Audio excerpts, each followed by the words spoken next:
The sun is just beginning to light Vickerstown station as Gordon sits simmering nicely as he waits to depart with the early morning express. He is dozing contentedly until a shrill whistle splits the air.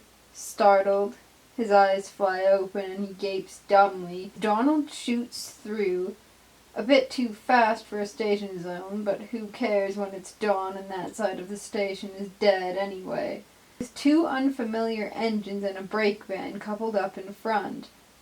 What the hell? Donald hears him and whistles in response. Gordon almost doesn't recognize it. The twins and Oliver laugh. Toad, who is facing forward at the front for once in his life, is too distracted by the experience to notice. The next stop is Crovan's Gate. The little engines are still tucked away in their shed and won't meet the newcomers until later. Donald whistles loudly as they enter the steamworks, and Victor and Kevin, who are asleep in the back corner, startle awake. "What's all the noise?" Victor shouts in surprise. "Has there been a wreck?" Kevin's engine rumbles to life, because he can do that, and he zips across the steamworks toward the newcomers.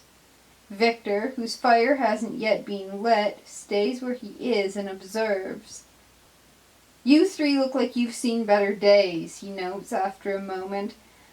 "Where on earth did you find them, Donald, my friend?" Donald shunts Oliver and Toad into an empty berth near Victor, and then settles in next to them with Donald. They were in the scrapyard in Barrow.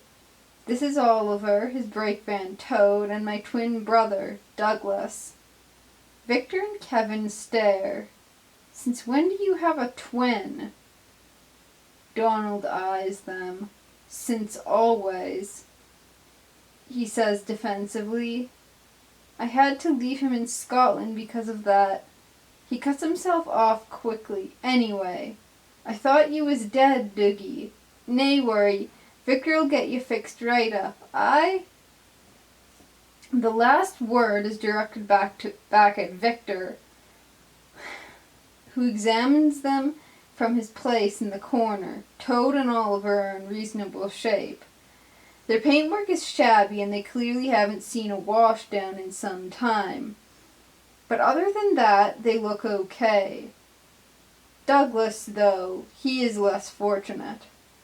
His livery is buried under layers of grime and rust, his wheels squeak when he moves, and his cab windows are smashed out. He's clearly been out of service for longer than the other two have.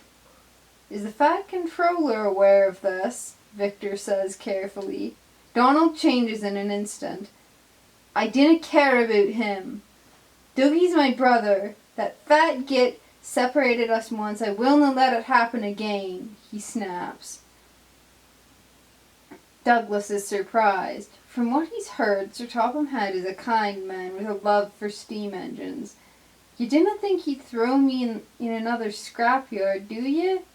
he asks quietly, fearfully. "I'll run him down if he does," Donald mutters, too quiet for anyone other than himself and his brother to hear. But then again, maybe Victor does hear, considering how he suddenly changes the subject. The workmen won't be arriving for a while yet. Why don't you tell us what happened?" "Okay," Oliver agrees, "but we best start at the beginning. Douglas?" And so, Douglas begins his story. Former Caledonian Railway, 1959. "We're almost there, Dougie," Donald hisses, as he and Douglas creep out of the yard. It is a dark night, with heavy clouds shrouding the moon and stars. The twin engines and their crews have little time left to escape. Donald, who has been sold to the NWR, is meant to be going away, alone. After he is gone, Douglas is to be scrapped. Neither brother wants to be separated, and Douglas sure as hell doesn't want to be scrapped. So they decide that Donald will smuggle Douglas out with him. Little do they know how awry their plan will go. "Oh, shite!" Donald gasps, and he slams on his brakes as a diesel engine looms out of the darkness ahead of him. Behind him, Douglas does the same, but he still bumps into him before he manages to stop. "What, Donnie?" Before Donald has a chance to reply, he's interrupted by a chillingly familiar voice. "You thought you could escape, did you?" The manager laughs cruelly as he climbs out of the diesel's cab. "I thought you two might try something like this." He pauses. "D13, take 647 to the scrapyard." Another diesel oils out of the darkness behind them and buffers roughly up to Douglas. Its crew climb out and move to couple them up. Douglas cries out in alarm as he's suddenly being dragged backwards against his will. "Donnie!" The twins' crew emerge then, shouting. "You canna do this! You canna separate them!" The manager scoffs. "I dinna care what you think.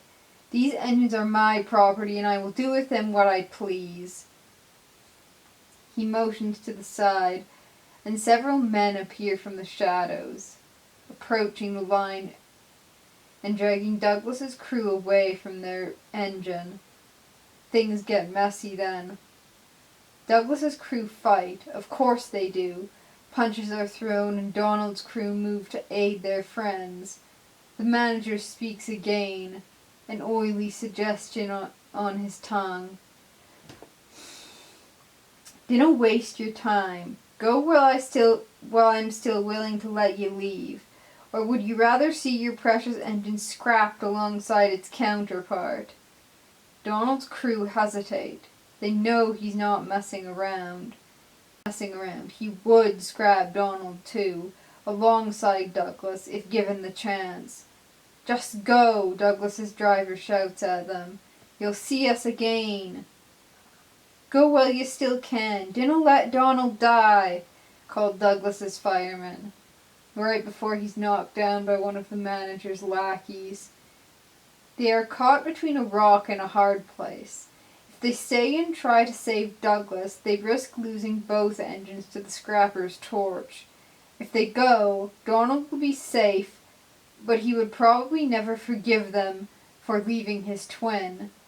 And while there was a chance Douglas and his crew might escape again after they're gone and follow their footsteps to Sodor, it was slim. "Clock's ticking, lads," the manager reminds them unhelpfully. They look back at Douglas's crew, now being held back by the lackeys and looking worse for wear. "Go," says Douglas's driver. "We'll be fine, you'll see." Behind them, Douglas screams as his diesel captor bumps him roughly.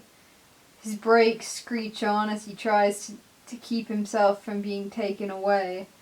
"Doogie!" Donald calls in panic as he tries to reverse back to his brother.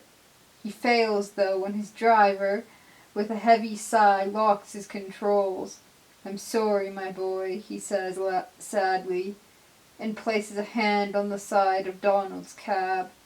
"Let us through," he adds resignedly to the manager.